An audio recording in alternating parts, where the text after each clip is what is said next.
Check it out.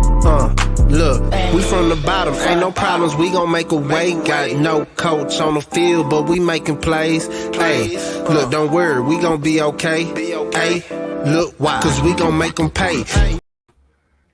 What is the deal? It is your boy Marley Bet, and this thing we do right here, this is called Brothas N Bets MLB show. Been off for about a week. Now it's time to get back to it today. Got a full house today. Got the homie is always with me. My pleasure, Mr. Picks from Dave. What up, Dave? I like that little symbol you got there in the top corner. That's nice. I like that. Oh, the one right there? Yeah. Yes. Yeah. I need. No, that's on my wall. That's on my ceiling, actually. I need one of those. I need the Picks from Dave logo. Send me that in the email so I can download it. You know what I'm saying? I can get back. Also, another regular, Mr. Moose Money Bets. What up, Moose? What's cracking? How you doing? What is the deal? And Mr. Dommy Gun from Who Bangin'. What up, Dommy? How you doing, Marley? Thanks for having me in. I'm in with the regulars. I feel honored. My first show, I think, with Moose. So double honored. You could be a regular, Dommy. We are good. Double honored. No, I know. I hear you. Thanks for having me. Yes, sir. And me and Dave. It's always a pleasure to be with Dave. Of course. Of course it is. Of course. Who doesn't like the hell? Yeah, exactly. Yeah. I'm sure there's a long list of females that might. Yeah, actually, that's true. That's a whole nother show. Yeah, that's that might get me incriminated. Last night we did a little. My bad. Go ahead, Dommy. Go ahead. I was just saying. Last night we did a little show about about what's transpired in baseball and what we think about the second half. It's a pretty wide open, man. Is what we came out with. Big Ragu was with me. Connor was with me. Razor was with me. And I'll tell you, I mean, we know that the Braves are the Braves and they're doing their thing, but it's still a kind of you could say a pretty much wide open season, more than some of the past ones. That's for sure. Yeah, so it should be exciting. The Braves, it's just kind of like who's really the team that you look at and go, who's gonna step up. I don't think the Dodgers are going to be able to step up in the match what the Braves are doing. I don't think anybody from the Central. I mean, the Central you can kind of just write off as a cool story of the Reds and a potential future of the Pirates and Reds. You know, going forward with all those young players that are over there. But in the AL, man, I mean, maybe the Rays are the clear-cut favorites, but still wide open. Yeah, boy, I can tell you it'll be good. But anyhow, before we jump in, let me ask you guys something. Since y'all are my baseball go-to guys. Do you guys how do you treat the second half? Do you come out the gates, or because I know like pitchers have a thing where like or hitters after the home run derby, sometimes their swing gets thrown off, like shit like that. Do you guys take that shit into consideration in the second half, or do you just pick up like right where the first half ended, kind of ignore the All-Star game and all that week? How does that Is your question immediately like the next two games kind of thing? Or are you saying what are starting we right now? Are we just like going back trends. into basing this shit off? Absolutely. Yeah, absolutely. I think I only found one that I liked and it moved the right way, but I usually look at unders because time off hurts bats more than pitchers, in my opinion. Right. So that's a good look right away. And I tend to jump right into teams I think are going to act differently in the second half. I kind of almost treat it like a beginning of a third quarter in a basketball game. They've had some time to think about things. They had some time to be coached. A Moose is wearing a hat of a team that I think is going to turn things around in the second half. I know he doesn't want to jinx it, but they have the team to, and there's some reasons why. I did a video on it last night. But I would say right now, I'd look for pitchers to dominate and unders to be the thing. That wasn't true last year, though. The over was the thing, but that's what I look at. Yeah. All right. Anybody else? Yeah, without going into the specifics of individual teams, because you could break down individual teams. You look at like the Rangers. If the Rangers get some bullpen arms, I would absolutely see them in the race at the end of the season. But really, you look at the landscape of what's available. There's not many bullpen arms that are shut down, lights out closers that are available on the market. So I don't see any kind of significant move for any one position over in another. If something huge happens, like an Ohtani or a Soto trade, obviously that changes it. But the likelihood of those things happening, I think, if anybody else here disagrees, I think those are somewhat low. The Angels are probably going to mess this up some way, shape, or form with Ohtani. And the Padres are somehow aggressively buying. They just made a trade today for Ben Gamel. I don't know. We can talk about it a little bit more when we get to that. But if you're talking about general long-term things, one of the things that you notice is that teams that are young that led in the first half of the season hit major regression in the second half. The Diamondbacks are the prime example of that. That is a young team that has led for most of the first half, and they will have a regression here. And you've already seen it a little bit because they don't have the pitching. Well, and the one thing that no player can ever truly appreciate until you get there is the grind of a major league season or a professional season, because they're all 100%. The longest you'll ever play. And 100%. The Diamondbacks are young, and they could regress, whereas you see the Reds, they've promoted a lot of their guys later on in the second half, so they might be able to sustain things a little bit. I look for teams like the Diamondbacks to regress, specific teams that have to get needs filled that don't have needs available. And I kind of see the second half being more of what we've seen in the past, a continuation of the first half being played out in the second half. As far as the All-Star game, as you mentioned, I don't even watch the All-Star game. I took this whole week off, basically. But for one, to answer your question, I stayed away from the Braves game because they had so many guys on the All-Star playing in the All-Star game that if I had to make a bet on that game, I would have took the White Sox tonight, just as a gamble. If I was gun to head, I don't bet like that, but just for an example, a lot of Braves were in that All-Star game.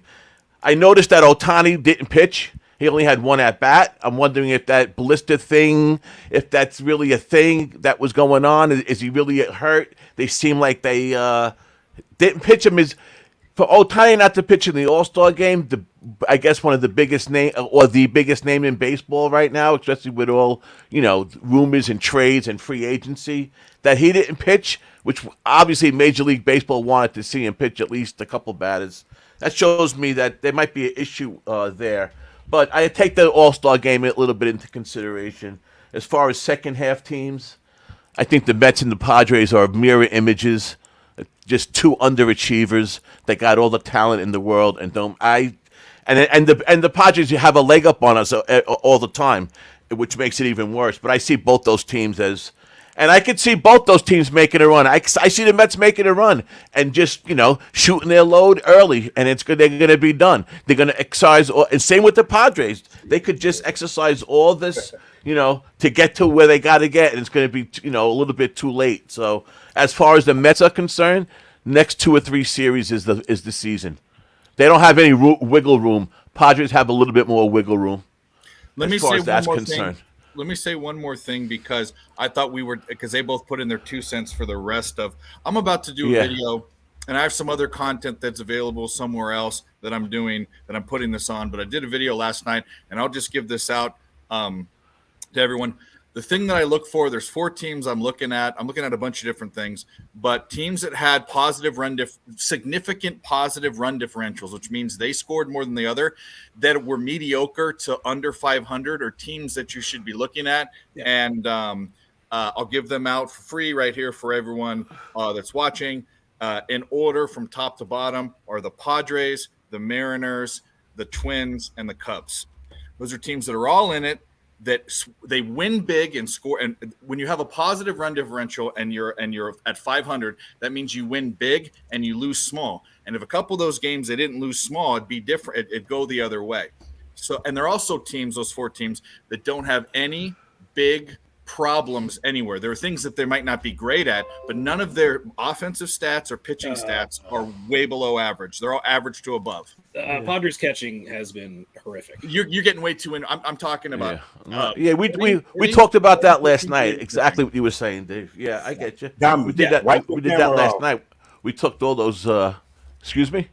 Wipe your camera off. My camera. Yeah. All right.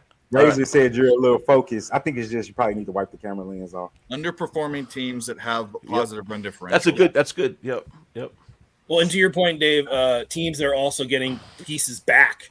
Like you pointed out, the Padres. There was just a tweet today. Robert Suarez pitching a rehab game. Luis Campusano playing a rehab game.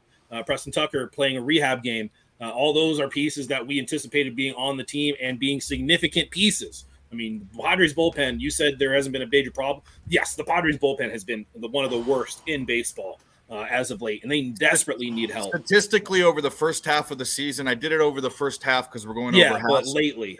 Yeah, no, you're right. They've been horrible, but there's no glaring. This is the thing. I'm talking about glaring problems. None of those teams have super glaring problems. Okay. There are things Fair that enough. need to be tweaked. Fair enough.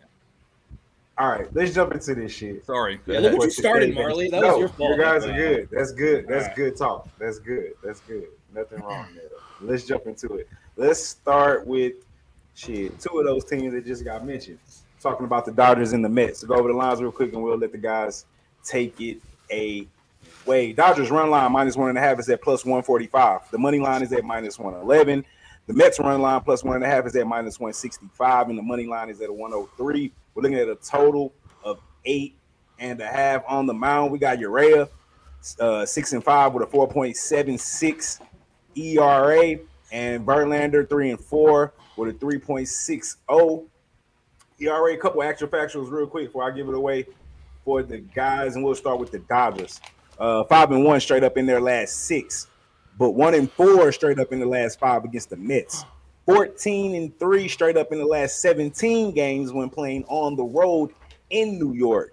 4-1 straight up in the last 5 games against an opponent from the National League, and the total has gone over in 9 of their last 11 games. For the Mets, they're 6-2 straight up in their last 8. 12-2 straight up in the last 14 games played in July. A lot of that goes back to last year, and their totals are 4. Have went under in the last 6 against the Dodgers. 13 of the last 19 games at the crib have also went under. Looking like an underplay. But take it away. Dommy, this is your guys. Let's start with you. You got any? I think. I got something on this game, and I know so does Dave. Dave asked. This was Dave's overnight pick, wasn't it, Dave? Yeah, it was my free quick pick. Yep. Yes. I seen it this morning. On the opposite direction as Dave, we're on the same game but different ways, so that's always good. At least we're not up against each other. Like I talk about all the time, I rarely bet the Mets to win. It's something that, because I'm a fan, I try to stay away from as much as I can. But I think Urias coming out, maybe pitching a little bit better than he has been. This is not a typical Urias at a 4.76 ERA. I mean, that's, he hasn't had an ERA like that since maybe 4 or 5 years ago, 2017, 18. His road ERA is horrendous. 8.44 in 26 and 2/3 innings. Brutal. But, and his last outing, 3 runs, 5 innings against the Royals. That doesn't bode well. But I do like this under. I took the under 8.5, -115. Verlander, I think, is getting it together. He's showing every start he's getting better and better. His K rate is still only a little under 20%. So I think the league average is maybe 22%. So he's still a little bit under. But he's not walking many. At Citi Field, though, his last few outings, 2.19 ERA in the 37 innings pitched. 33 strikeouts, not that many, but only 8 walks, only 4 home runs. His last 2 starts are quality starts, back-to-back. Last outing against the Padres, 6 innings, only 2 runs. And his last 3 games combined, he's only let up 2 runs. I like the under tonight, 8.5. The Mets aren't hitting lefties as usual, which they never do. And, that's, as far as the side is concerned, listen, it's Met desperation time. So, on paper, the Dodgers are the better team, admittedly so. But like I said, this series, next series, the Mets are in desperation time. The Dodgers aren't. The Dodgers are going to just doing their thing. And one quick thing about the Dodgers, I think they're the ones ready to spend that big money and take the boy from the Angels. I really do. They have. If you look at what they got rid of last year, this year, how much they freed up their contract, right, Moose? They freed up a lot of money. Yes. The Dodgers, and I tell you, I don't see Ohtani coming here. Of course, New York radio talks about the Yankees, because Buster only came out with a report yesterday. He, just started all the nonsense. I don't really think he fits that well with the Yankees, but who knows? As far as the Met, I don't know what. I wouldn't want to give up what it would take to get him. So that's the. I don't think he's coming to the East Coast anyhow. But as far as that's concerned, I took the under 8.5 minus 115 at BetUS. All right, Dave. So I'll speak to that Ohtani thing real quick. When have you ever seen the Dodgers for this long stand pat and not make a big move? It's been a long time. What do you think they're doing? You think they're just sitting there with their finger up their butt? Nah. I think that's where Ohtani goes. I kind of thought he could go to the Mets. I kind of thought the Yankees, but Dodgers make the most sense. But on to the game. I'm on the Dodgers full game. This to me is just about a team that's better at everything else than the other team, even the pitcher. And here's what I got to say about. Well, I mean, I'll break it down. Let's start with the pitcher. Verlander isn't pitching as well as he had. Urias definitely isn't. But here's the difference. Verlander is an old grandpa, and Urias is a young man who's just kind of going through some mid-career tweaks. I think we're going to see Verlander probably, and he is a Hall of Famer. He's one of the best pitchers of my generation, that's for sure. I'm not bad-mouthing him. It's just time for him. It's like Tom Brady. It's time for him to hang up his cleats. Maybe after this year. Yeah. Not now. Yeah. No, I know. Let's say this. It's a wash at pitcher. Let's just say that. The Mets actually aren't hitting left-handed pitching that bad. The past 2 weeks before the break, they're right at average. But the Dodgers are slamming right-handed pitching like they've done all season the past 2 weeks before the All-Star break. And then both bullpens stink equally. They're about 4.5 to 5 ERA.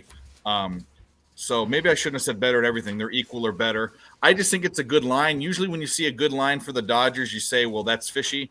Not this year because the Dodgers, by expectation, are underachieving. So I think I think an under is fine. I have no problem with that. I just think this is a Dodger spot, and I might eat my words, but that's what I bet. Listen, that can happen every day, right? We bet every day, so that point is always. But I that's what I said. That obviously on paper, the Dodgers are the better team. Yeah. So we'll see what happens. Tough series, but Moose, are you on this game? I am on this game, and I am with you, Dommy, on the under here. You alluded to the home road splits, but I will say this about Julio Urias. He does not typically have poor second half. He does not typically have poor away numbers. You look at just last year with Urias on the road, a 1.94 ERA and 97 innings on the road.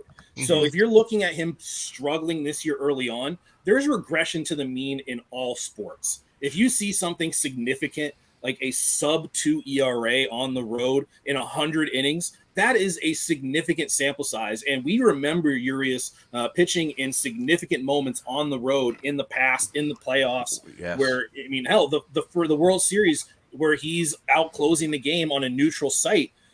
I have strong faith that he's going to be pitching well in the second half. Verlander, Dommy mentioned it, his K rate is much lower. One of the things that he's starting to learn is he's learning how to pitch more to contact and getting soft contact. You look at his hard hit rate, it's fluctuated pretty significantly throughout the first half of the season. But as of late, you're noticing that the hard hit rate is starting to go a little lower. It was higher in the last game. There were some balls that were squared up right at guys, but I think Dave even referred to this, the time off can throw a hitter's timing off. And one of the stats I want to counteract, or at least kind of clean up a little bit, that Dave referenced. He referenced there's bullpens not being that good. But in fact, since June 19th,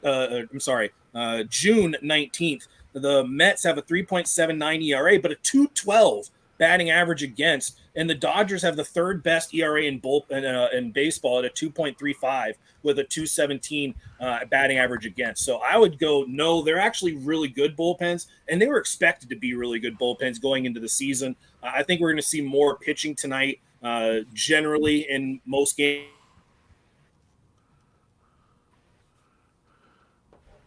Did he freeze up? You can hear me, Dave? Like okay. Yeah. What I'll just continue on to that game is Did Moose freeze? What's going on? Yeah. You're both frozen. Moose froze. And so did you, Marley, I guess, if you're not hearing us. But anyhow, I'll take over for Moose. I got the Mets ranked like as 16th as bullpen, so they're like basically in the middle for the season. But they have been pitching bet. Listen, they've been pitching a lot. The Mets bullpen. What a blow to us that Diaz wasn't in there. That's a big blow to start the year. Well, listen, if you're paid millions of dollars, don't play in the Olympics. Damn. Thank you. It's just the most. Dave, me and you agree 100% with that. It's just not. But I think your Rice is going to be pitching better, like I said, and and for it should be a good game.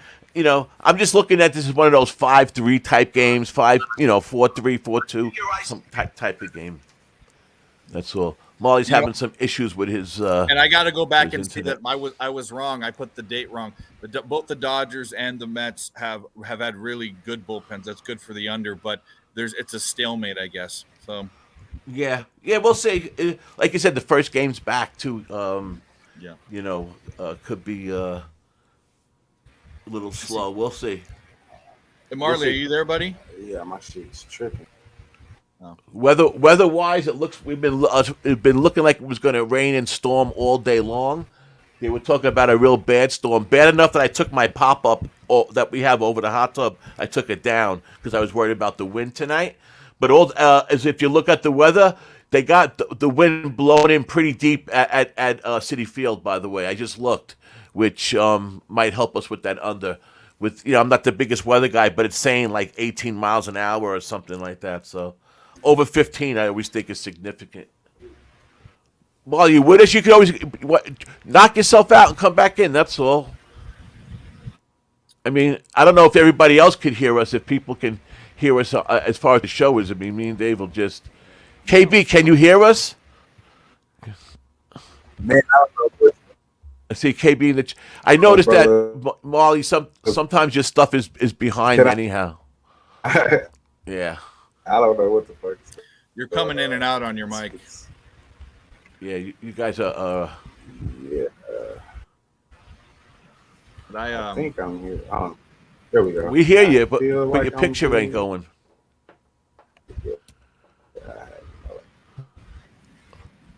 Knock us out and put us back in. That's all. Knock everybody out, even yourself, and start again. That's insane. I don't want to do that. See, like I hear you fine. Okay. Can you hear me fine? I don't know if the show. You're super choppy and your video super choppy. Yeah. No, you were all in echo. Right. And you're I'm going to go out and come back in, but I changed the game, so you guys want to start talking about that game. I don't know if we can without you, but go ahead. Yeah. We can do it. Do it. What do you Red Sox. Red Sox Cubs. Are you on that game, Dave? I am.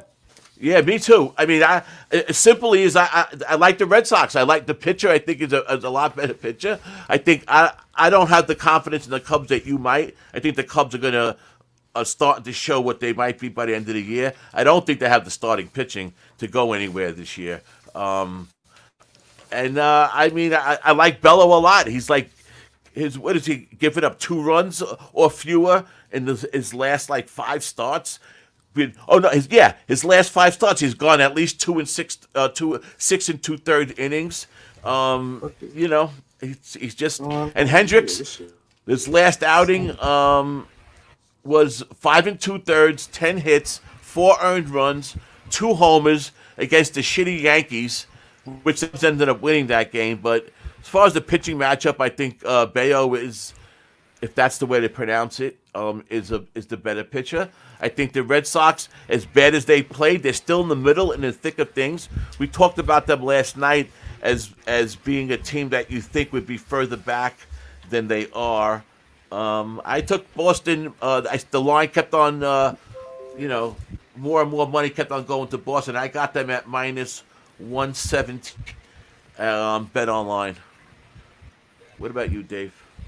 Yeah, so let me correct what I said before. I'm high on betting the Cubs on a game-by-game basis. Those 4 teams I didn't mean are going to go anywhere. I don't think the Cubs win that. So I got you. I'm painting a picture that, like, basically the Cubs are going to think they're in it. They're going to play to be in it. They're going to be a team to bet because they're scoring a lot of runs when they win, and when they lose, they're not. Doesn't mean I think they're going to pull it out. They're just teams I look to bet, because I'm on the Red Sox full game in this, and I would be on it first 5, but something tells me that the Cubs bullpen's been a little overperforming a little bit. So, and by the way, it's a wash the past 2 weeks, but it's a better pitcher. I packed Bello, Bayo, however you say his name, and back him. The Boston's bats are better. I bet the full game last night, so I'm on the Red Sox in this game. But I will be looking to every single Cubs game, Mariners game, the teams I mentioned. I'll be looking to bet those games in some fashion. I got you. Because those teams fit a mold. Yes, no, I understand. And the mold with me, it's the Mariners 100%. I'm with you. No. What's that, Marley? Marley, what'd you say? No, you frozen the game, buddy. Dave, you said guys, so you're on the. You're frozen, but I'm on the Red Sox. We're both on the Red Sox. Dave, what line did you get? Let me see. Because I thought you said the Cubs was like one of your teams. I am. No. So that's I just explained what I meant. So I'm looking to keenly bet these teams game by game. Doesn't mean I'm going to bet them every game. This is a bad spot for them. I'm saying they fit a mold. They're a team that scores a lot of runs. It doesn't have deficiencies, and they lose games by small margins. Against this pitcher, I think this pitcher is a dude. That's the main reason why I'm lost. Gotcha. All right. Yeah, me too, Dave. I got the Cubs bullpen ranked at like number 4, so their bullpen is been right there. And Boston I got ranked as number 17, so that could be where the issue is. But I like Boston tonight. They've been hitting. We'll see. And I think the clear advantage is with the pitcher, like you said. Yeah. So and just quickly as I'm looking tomorrow, Paxton against Stroman. That should be a pretty good. I got minus 120. Where's it at right now? I got minus 117, but that was early this morning. So it's at like 130. So. Oh, good. Good. Moose, are you on this Red Sox game at all? I am on Red Sox first 5. Oh, that's 3 of them. Oh, okay. And reason is Cubs bullpen. You're just referring to it. Cubs bullpen has just been absolutely lights out. If there is a team that might have an availability of arms, it would definitely be the Cubs, and it would behoove them to move some pieces and build off of what could potentially be a decent structured team kind of moving forward. But Bello's a dude. I think I heard Davey kind of mention him. That dude's solid. And one of the things that I actually found out how to do is figure out how players do against specific pitches, which is what all of us handicappers in the MLB want to know. Shout out to our man Sharpie, who does a great job tracking pitches and knowing that kind of stuff and having that information available to him. But a lot of us just use the stats that are given to us through Baseball Reference, Baseball Savant. And if you check out Baseball Savant and you highlight individual players, you can check and see how they do against the fastball, breaking ball, and the off speed. Kyle Hendricks is a main off-speed pitcher. Almost half of his pitches are coming off of the changeup. And if you look at how the Red Sox hit the changeup, they crush the changeup. They crush off-speed. Devers is the only one that hits poorly against the changeup. He hits about 200 against it. But everybody else, it absolutely crushes the off-speed pitch. So I think this is a tough matchup for Hendricks, a guy that specializes in off-speed. Bello's a dude. I don't really want to play the bullpen game, so I really like the first 5 here, Boston. So I took them money line and run line. What kind of line? What kind of juice was that? First 5. First 5. The money line was minus 135, and the run line was plus 110. Gotcha. I get it. I'll tell you, I've noticed that myself, and we talked about it last night. I want to know these guys what tips they would give new gamblers and stuff. And I was talking about record keeping, and because of record keeping, I've noticed that this year I bet a lot less first 5s this year than the last few years. It's been back to more full games for some reason. I kind of feel that the first 5 lines are the.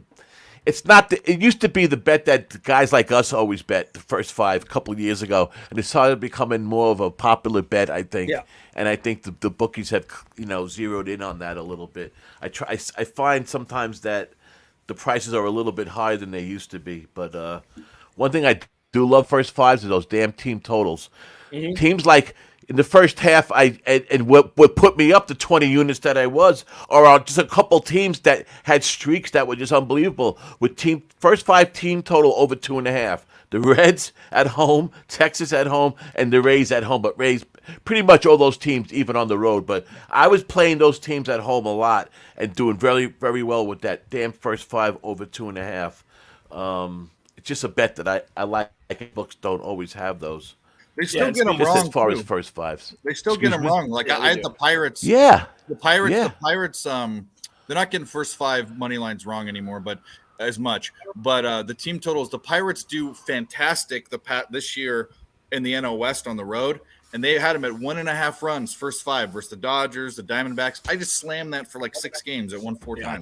Gotcha. And speaking of overs more in this game, I also did double check. I am on the under 5.5 for the first five. I think that's just too high with a pitcher that I really like in Bello. And I think Hendricks is going to get hit up a little bit, but he still is a ground ball pitcher and he can still get double plays. And that, if you're giving me a 5.5 and it's not significant windy weather in Wrigley, 5.5s with at least one really good pitcher and a competent pitcher on the other side.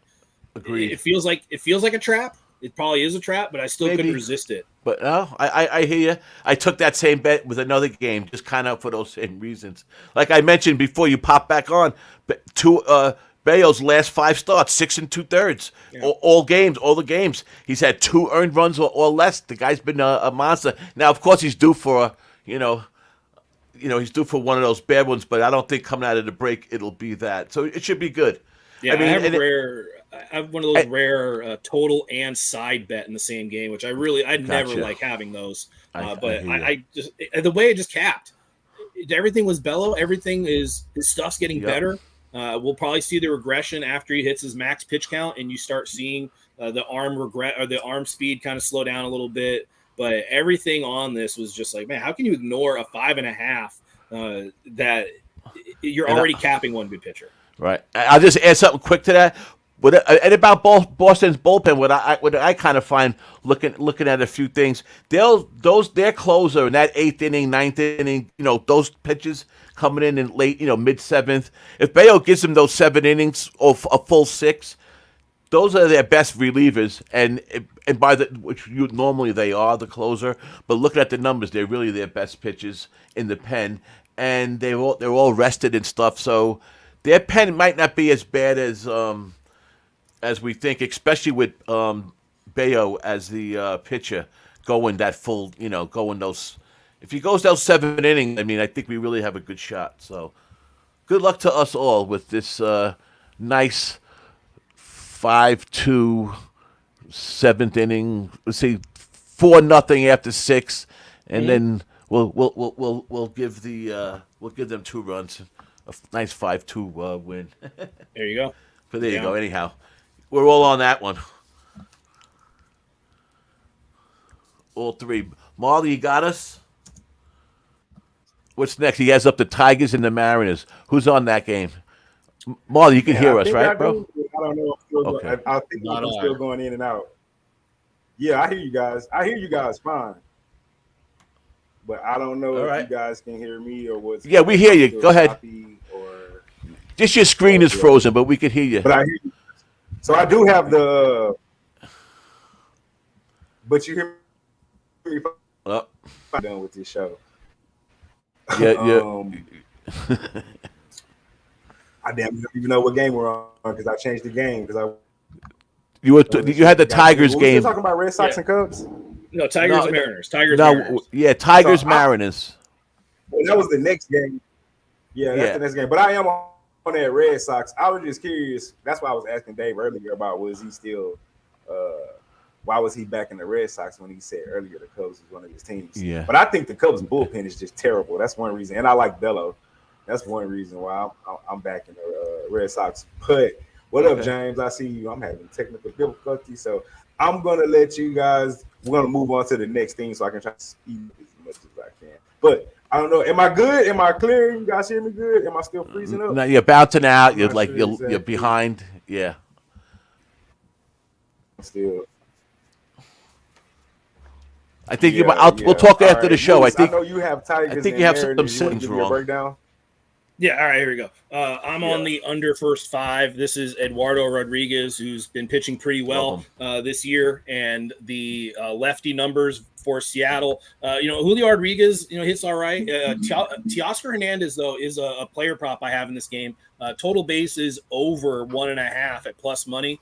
And he's hit pretty well against left-handed pitching, about 300 average, and he's been hitting in the month of June. Kind of his July has been kind of ups and down, but he's been facing more right-handed pitchers than he has left-handed pitchers. Most of his at-bats against lefties came back in June. So I like Teoscar Hernandez over his player prop for total bases at plus money. But you look at Eduardo Rodriguez in his splits, his home road splits. At home, 2.7. On the road, 2.57. So he's been very good home or road. Luis Castillo has been a little bit better at home, 2.44. But I mentioned this before with Castillo. He's very, very erratic. And we saw basically a full season of a second half and first half of the following year. And beyond that, he has been a guy that if you can capture lightning in a bottle, fantastic, but it's impossible to really know when it's coming. So any under you're taking with Luis Castillo, there has to be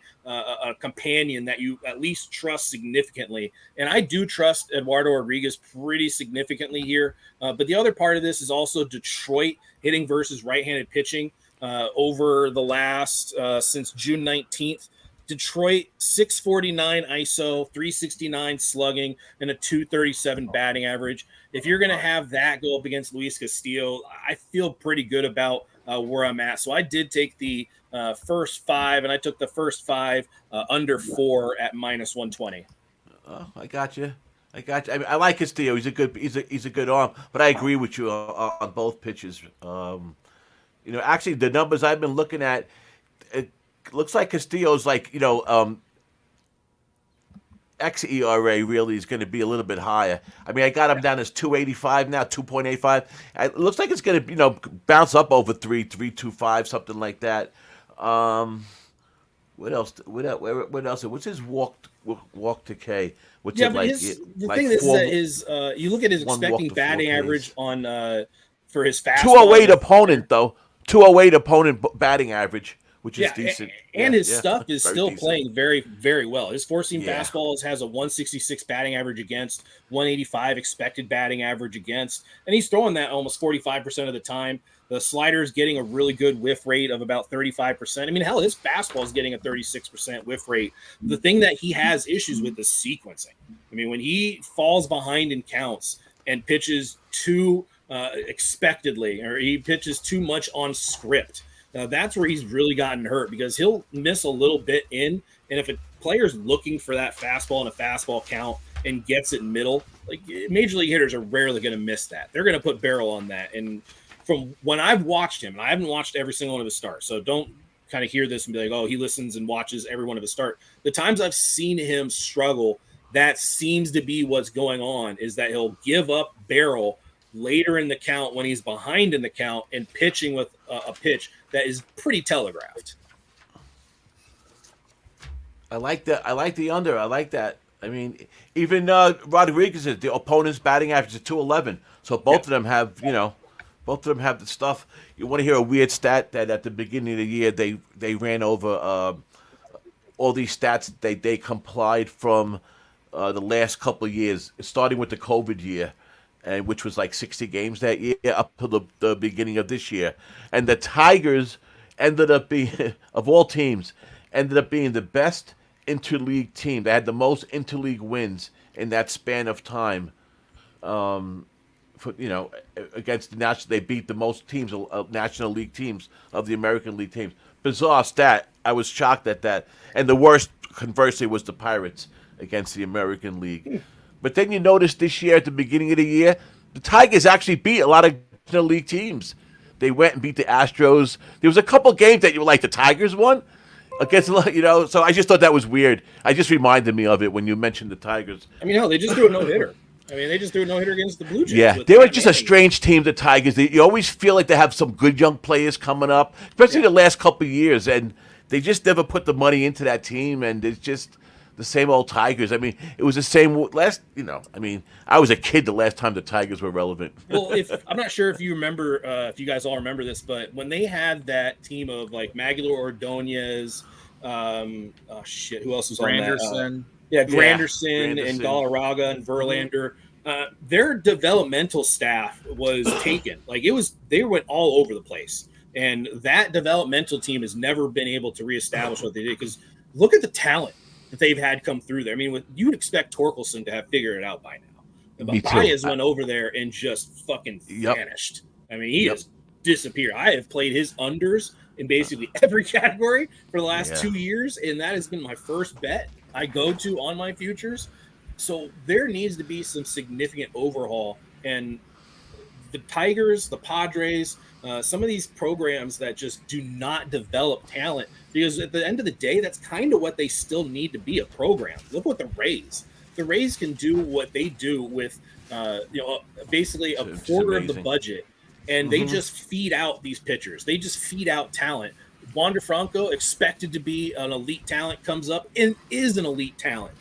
Zach Eflin goes from being a guy that was supposed to be a big name pitcher in Philadelphia, kind of flamed out a little bit, to Tampa Bay, where he's becoming a big name pitcher and in the mix for the Cy Young Award.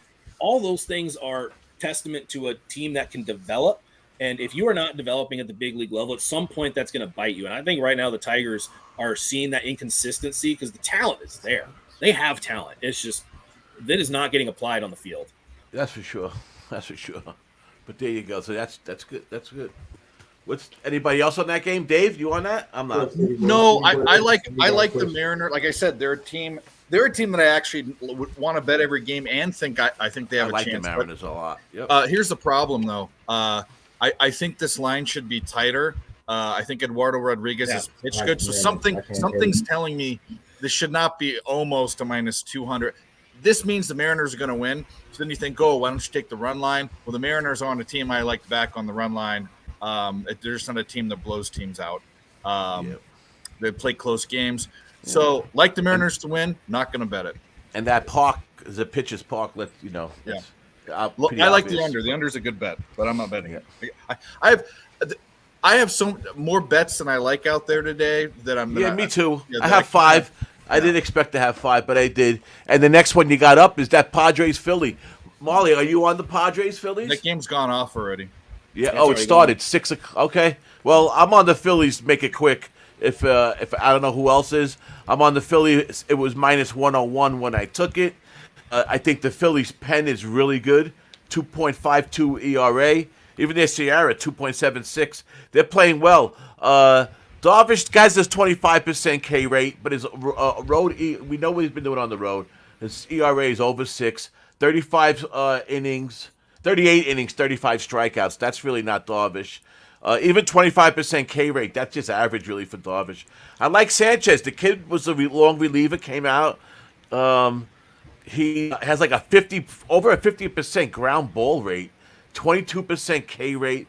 Last game was 6 innings, 1 run versus Tampa. They won 3-1. I like the kid Sanchez. I talked about him last night. I took this game minus 101. You guys, somebody, Dave? I'm on Padres first 5, so we can both win. Yeah, the game's already gone off. I'm not going to speak too much, but I will say there is a note about Yu Darvish. He generally calls his own games, and there's been a significant struggle behind the plate with Austin Nola and Gary Sanchez back there.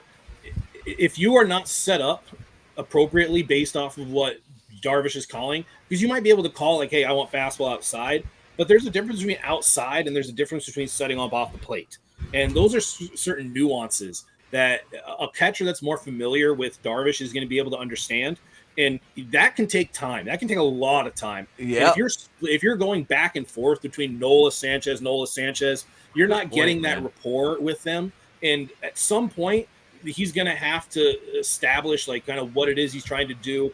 And Sanchez is getting more of the reps. Darvish is starting to find a little bit more familiarity with that. But I think that's a significant detail that has been overlooked by a lot of people when they discuss the Yu Darvish scenario, because he has struggled mightily But a lot of it is just, hey, well, how's he trying to execute those pitches? I think he has a big, significant turnaround if he can get catchers to understand what it is he's trying to do. Makes a lot of sense, Moose. That's a real great point, man. Yeah. But they might have another catching change coming up because Luis Campusano is supposed to be coming back here in the next few weeks. And are they going to change again? So maybe on the opposite side, maybe Darvish continues to struggle. The point would be pay attention to who's catching Darvish, in that if it is the same guy over and over again, you can start to trust Darvish a little bit more. But I was off this game. I really like the Phillies moving forward. I think they are an automatic wild card seed. Yeah, me but too. I think they're better than the Marlins. Yeah, they also brought up Jonah, somebody who's supposed to be one of the best defensive center fielders in the game. I forget his last name. And I believe he was in the starting lineup today. If not today, he's supposed to get in tomorrow. I'm not sure how long he's supposed to stay up, but if they start focusing a little bit more on defense, because that Philly defense is bad. Oh, it is. We like to say it's very religious because it's holy, holier than thou. So. You guys could have laughed at that a little bit. But thank you. I did. I giggled, even though it was horrible. Yeah, all right. I can see. I mean, I don't blame you for going with San Diego for the 5. If anything, I mean, I got their pen ranked at 23rd, 24th. It's bad so right now. and I got the Phillies ranked at like 7. So yeah. So I mean, I like the Phillies going forward too. Unfortunately, but a big series. We'll see what happens. All this talk now today on sports radio in New York is not only they stopped talking about Ohtani. Now the talk is that how they should go for Soto instead. And it just goes prospects. I'm sorry, I don't know what Yankee fans are looking at when they look at their farm system, but they don't have the prospect capital. For any of these players to trade to the Yankees, they're gonna have to give up like Volpe right away, which would be stupid. They would have to same like the Mets. They would have any team was going to want Alvarez right off the bat. So, but with your point about San Diego with the catches to end that would be good to look at since his ERA away is so much worse than home. It'd be interesting to see if he's getting that consistency catcher at home than on the road. I'm going to look into that. What you said, I like. Well, he's had catchers in the past. Remember, Victor Caratini was his private catcher, and he was traded with Darvish over to the Padres. Like that's how important. Like when they were doing their trade discussions, that was discussed. So the fact that Preller's kind of moved away from that, catchers are big important. Yeah, it is. Look how many runs the Cardinals have given up this year. Yeah, extremely important. So, Dave, you said the game. Yeah, I don't think Preller's all that much brilliant of a mind as people think he is. I mean, going into the season with the catching setup he had and knowing the injury risk he had with the pitchers that he was going to season with, and not having more depth in those areas, and instead trying to have depth on position players. Like, come on, man! Like, there's so many. Like, it's just pushing buttons at some point. You're just playing MLB The Show GM at some point here. Like, you got to start making good baseball decisions. And getting away from a private catcher, that was a bad baseball decision. Anyways, let's move on. We got other stuff here. That game's already gone. Yep. Guardians Rangers, right? That's what Marley has up. Marley, you on this game? I think he's having problems. Yeah, he still have. I wasn't sure if he was back with us or not. The Guardian Rangers game. I'm on this game. I don't know if I'm back with you guys or not. Hell, yeah, I hear you. Now you are. Yeah, there must be some internet going on. I had some internet issues here as well. You might have some setting problems too. But anyhow, Cleveland, Texas. David, you're on this game? I'm not. I almost pulled the trigger on the first 5 under. At 5.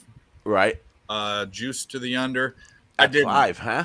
Yeah, wow. I didn't because it goes back to that. Hey, the bat, time off hurts bats more than pitching. Both these pitchers are legit. Here's why this is weird for me. Another team that year after year, regardless of the circumstances, it's a second half team. Almost year after year is the Guardians. The other one's the Cardinals. So I see them. They're just, for whatever reason, their organization just does so well and it kind of focuses. I also I'm on the other side of the Rangers deal. I think they fall off. If they don't, I'm wrong. I think that they've ran the race as fast as they could. It's kind of like a horse race. It's the horse that's leading up until when it blows a tire, and the slow and steady kind of pushes and goes over them. But I could be wrong. So we'll see. Too many question marks. Didn't bet the game. Lean first 5 under.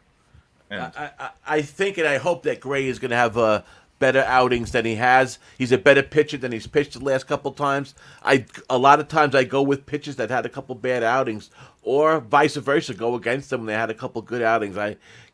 I'll bet streaks, but when it comes to pitches, I don't really fall with that. I'm not the biggest fan of Savali, but he's been pitching well since he came back. He's been pitching well. He had, what did he do? Last outing, 7 innings, 9 strikeouts versus the Royals. A typical Cleveland win, 3-0, which is why I think is going to be their issue again this year. They just don't hit. But 52 innings, 52 and 2/3, 2.56 ERA. On the road, though, a 1.25. So, but like I said, I think Gray's going to be a little bit better. I mean, he's been horrendous. Last 2 starts, 12 innings combined, 6 Ks, 5 walks, 16 hits, 8 earned. His last 4 starts, which is concerning, 4 strikeouts or fewer. But all that said and done, I took the under 8.5. I don't really know where the runs are coming from, unless he's just terrible again. But I think he's a better pitcher than his last few outings. Maybe this rest helped. I think as far as going forward, Texas, I mean, because they're in a tough division, but boy, oh boy, they did have a good first half. I mean, a plus 148 run differential. That's pretty significant. But Houston's always just laying in the weeds. What are they? Couple games to 2 games behind. Seattle there. Then you got the Angels. Who the hell knows? But, the DeGrom thing. I think with Texas, they just seem they kind of just put it to the side, and they kept on winning. I think now that he's not in that rotation, or a big arm in that rotation is starting to have its effects. And I'm not so high on Texas as I was a few weeks ago. Moose? I am on the Guardians. I'm on them first 5, and I'm on them full game. Again. This is double result. I mean, this is the situation of a guy that last year I saw. It was like, halfway through the first part of the first half. Like, dude, John Gray, this may have been the best thing in the world, just getting out of Colorado, getting into Texas. He's just going to be dominant. I mean, you look at what he was doing before the All-Star break just last year. His June, he had a 2.39 ERA, a 2.97 ERA. But then post All-Star break, 4.54 ERA. That played out similar in Colorado. You kind of write off some of that in Colorado, saying like, hey, of course they're going to start breaking down. They're going to start getting touched up a little bit more, inappropriate touchings, as we like to say. And my thought process here was that if John Gray is generally a guy that kind of blows his load in like one big burst and then has that regression, is that something that I really want to trust as part of that Rangers regression narrative? Because I don't really buy the regression narrative, because Bochy is just too good of a manager to let that happen. Mike Maddox is too legit of a pitching coach to let that happen. But I think John Gray is going to be one of the pitchers that will regress. I think Eovaldi will sustain. I think Dunning is going to regress, and I think Gray is going to regress, and that's where they're going to have to add some pitching at the deadline. We talked about that off the top of the show. But John Gray, I see regression. You just look at his expected ERA, a full run higher, 3.26 ERA compared to 4.29 expected ERA. Yeah, I even have a little bit higher. Yeah. Well, right there. Yeah. He's going to be serviceable. He's going to be fine. But against the Guardians lineup that versus right-handed pitching since June 19th, 754 ISO, 402 slugging, and a 291 average. So that means they are putting the ball in play. And that has been something that Gray has been doing. He's been allowing a lot of contact. So I like the Guardians here. Savali, I don't need to do too much discussion on him. He's been fantastic since he's come back. I think he's going to be a reason why the Guardians win the AL Central. Sorry, I don't think the Twins are going to get there. I know that's one of your teams there, Dave. But I like the Guardians in the second half. I think it's going to be a Guardian spot today. I could be wrong on this. It could be Rangers that prove or disprove that the regression narrative is coming into play. You guys don't listen. I didn't put that as a future. It's your favorite team. It's your favorite team. No. I hate betting the Twins. But I'm not saying what I said and did the video and all that to say these are futures bets. No way. I think the Guardians win the division. I'm saying when you're looking at a bet on team to bet, you should be looking at a team that fits those criteria, or at least looking at the game. I don't think the Twins win the I think your OnlyFans would beg to differ. Well, I mean, that division, you're going to get a 500 team winning that division. Honestly, I don't think the Guardians, I can see tonight's game being Guardians, I can see a typical win, but like I still think it's going to be a low-scoring game. We'll see what happens. There's City Boy Reggie has a question. Yeah, are we getting to that? Thumbs up if we're getting to that game there, Marley. Marley, what do you got up next? Yeah, he did. I'm not on that game. Marlins Orioles. Yeah, the Wild. So we didn't have that game.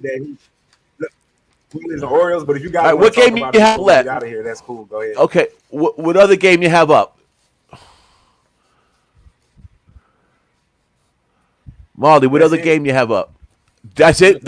We didn't go over the. We didn't go over the Brew. Okay, I'm on the Brewers and the Reds game. Okay. Well, quickly, if anybody else on the Brewers Reds game?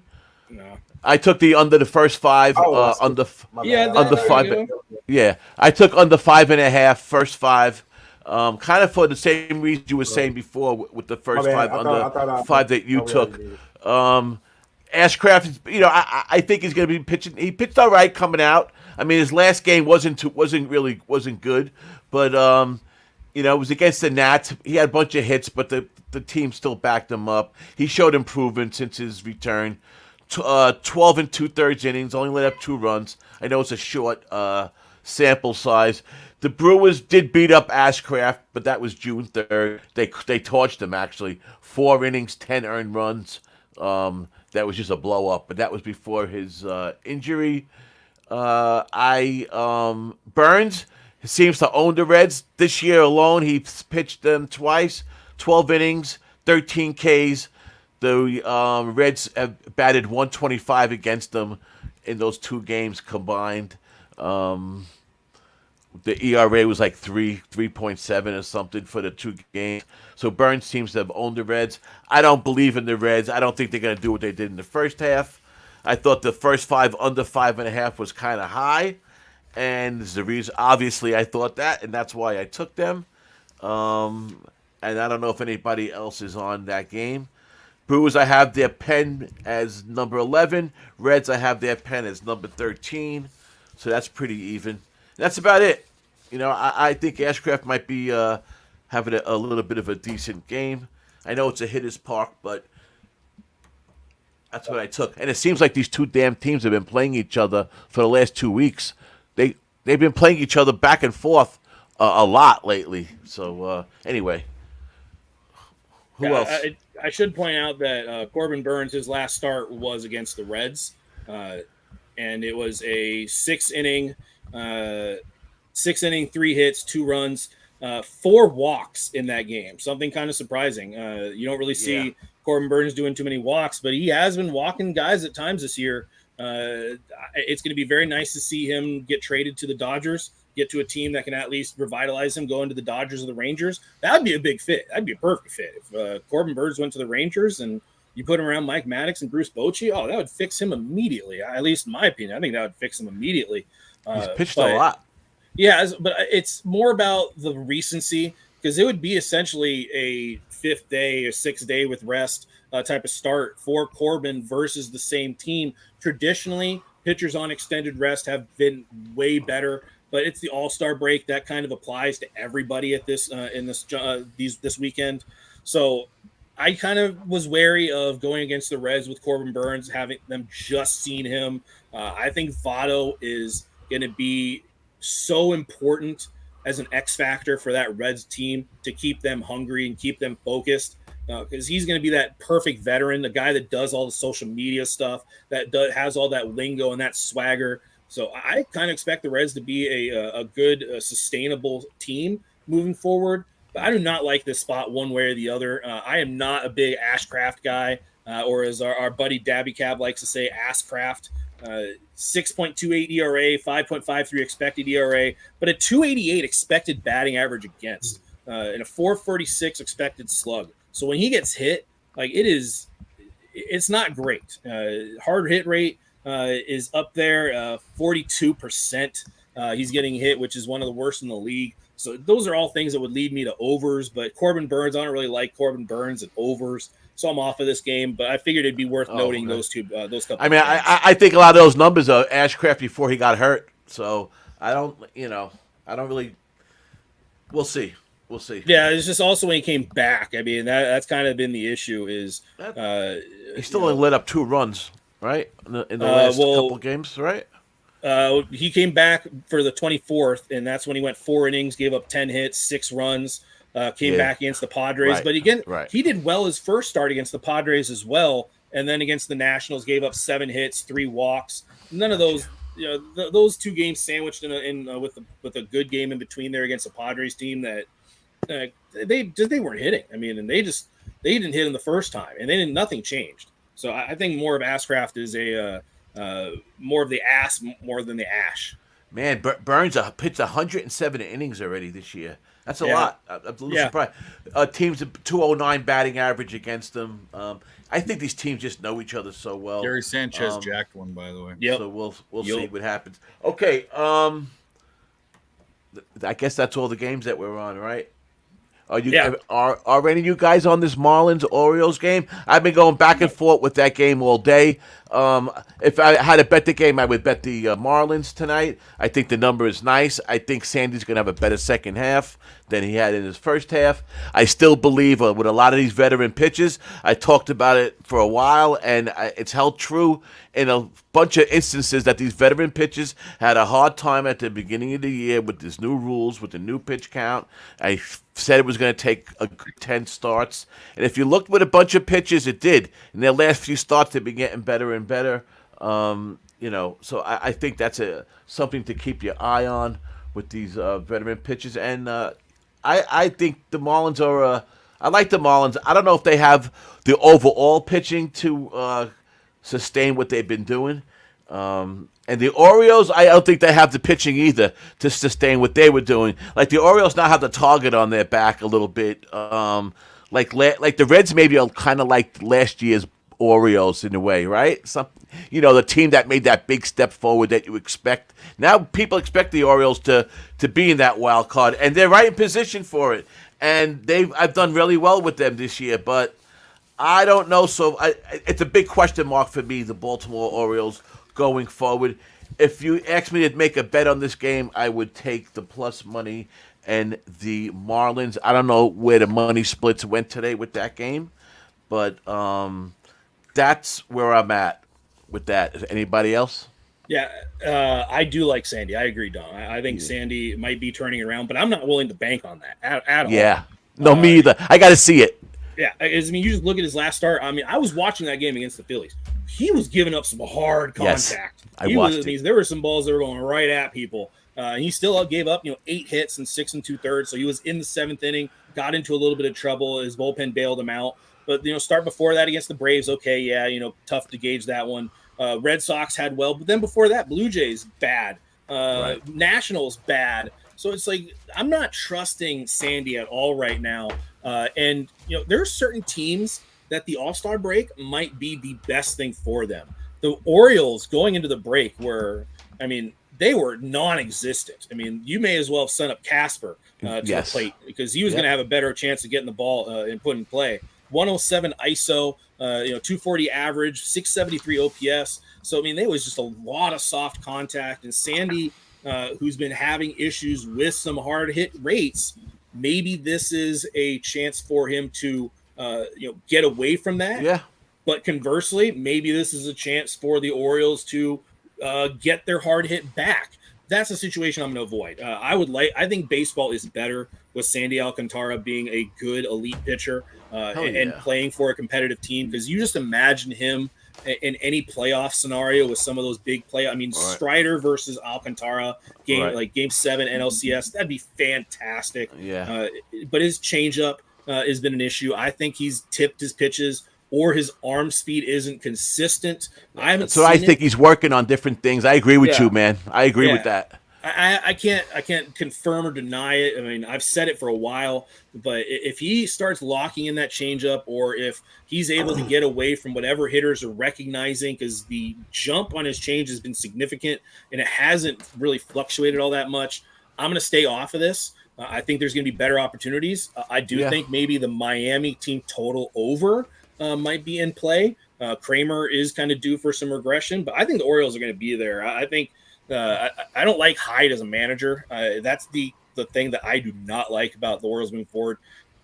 Hyde scares the crap out of me. I mean, just the other day when he was upset about I forget what it was, but he was upset about a rule that he didn't know. Like, he didn't understand the rule completely, and so he was getting upset about something he had no right getting upset about. And that's kind of the manager he is.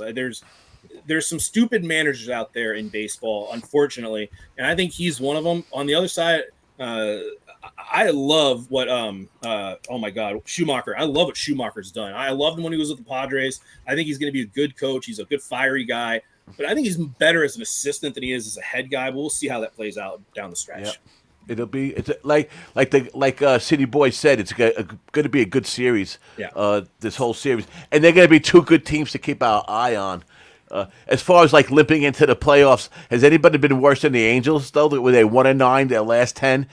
Check this out: the Angels' last 14 games, they're 25th in runs scored, and they have the most strikeouts, the highest strikeout percentage in baseball. The last 14 games, pretty. I mean, no Rendon, no Trout, but there you go. So as far as limping into the playoffs, but that's all I got for you guys. Marley, would you like to get us out of here? You guys want to go over the bets that we're on? Dave, go over the bets that you're on. No, that's a wrap, man. I don't have anything. I think I'm still here. Yeah. Do that. Everybody give their plugs and go over their bets if y'all can hear me. Dave, go over your stuff. Yeah, Dodgers, full game money line. Boston, because I didn't give all my plays out here, but I don't want to rattle them off. We didn't talk about them. Boston, money line. I'm on the Padres, which already went off, so that doesn't count. I'm on the Red Sox full game. I also bet the first 5 when we were talking about it. Juiced, -135. And I think that's all we talked about on the show that I had were those 2 plays. I've got 8 plays so far, and I'll have more. Rattle them off. I'm going to rattle them off. Go ahead. All right. Well, I mean, you don't have to post them, but I'll just throw them out there. Yeah, just forget about posted. I've got the Padres. I've got Kenta Maeda over 5.5 Ks. I've got Houston money line for plus money. Then I've got the Yankees, Rockies. I got it at 11.5. I like the under. It's at 11 now. All right. I like that play, Dave. Yeah. I like that 11.5. Yeah. I mean, Gamba's a mess, but I like that 11.5. Yeah. Moose, go ahead. All right, I got first 5, San Francisco and Pitt under 5, Dodgers, Mets under 8.5, Atlanta team total over 5.5. Quick stat: Atlanta in the first game of their home series have scored 6 or more runs in 9 of their 14 home series openers. I think I'm just going to tail that. In fact, fun fact: you're not allowed to ladder Brave team totals anymore. They just give you the one. That's it. So you're not allowed to ladder that. I got first 5 Boston money line run line, first 5 Boston Chicago under 5.5, Cleveland money line, first 5 Cleveland money line run line, first 5 Detroit Seattle under 4, and Glass now over 7.5 Ks, and Teoscar Hernandez over 1.5 total bases. I thought about Glass now. I thought about that one. Beautiful. Yeah, high K rate. Glass now has hit that number a lot. Yeah. He hit. I think he had 12 strikeouts against them last time he pitched. I believe. Yes, he did. I believe. Yep. The games I'm on are just the games I talked about here. Boston -120, Mets under 8.5 -115. Brewers Reds first 5 under 5.5. That was -120.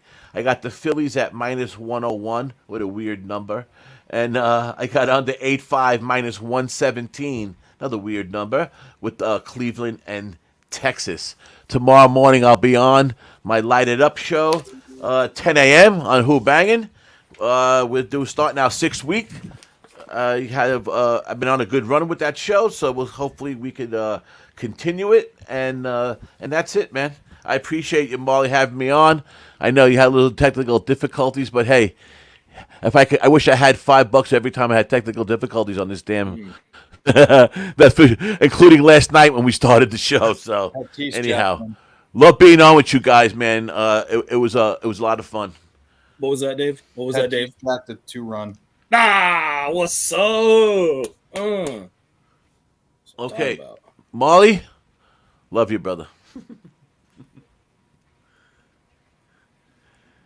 Oh, this is gonna be a fun ending.